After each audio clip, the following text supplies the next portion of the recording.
Welcome once again. I get to talk more about VLANs and VTP. Let's talk some more about VTP. VTP saves time and saves headaches, because if you need to make a change to a VLAN and you have several switches involved, let's say 20 switches, and you have to type in the same command manually at each of those switches, you're going to make a mistake. So with VTP, you do it one time and the information propagates to all the other switches, provided they are in the same VTP domain.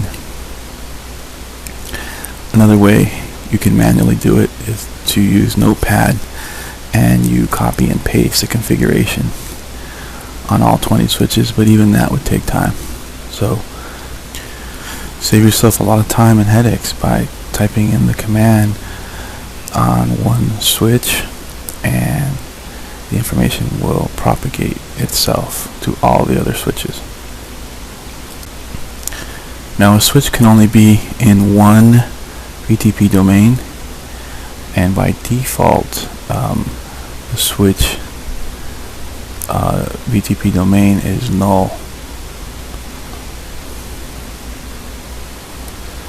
Now if you have mismatched VTP domain names, the names are not the same, then DTP will not be able to auto-negotiate the mode.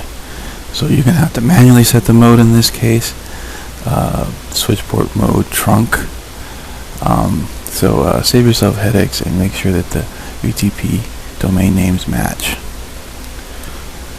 Now let's talk about VTP types. 3 types, there are really 4, but 3 main types are server, client, and transparent. And you decide which switch gets to be server. You want to pick a robust switch, lots of memory and CPU power to be the server. Now VTP updates, they're labeled with a revision number, and this helps cut back on confusion whenever 2 servers, for example, are updating at the same time. Revision numbers help keep things under control as far as confusion. Now when you're working with large networks, you want to employ VTP pruning, because VTP pruning cuts back on unnecessary traffic. Basically only active ports within the VLAN will get updates when you use VTP pruning, but it does not work in transport mode. So if you want to cut back on broadcasts and increase performance, go ahead and run VTP pruning. Well, that's my video. I hope it was informative. Thanks for watching.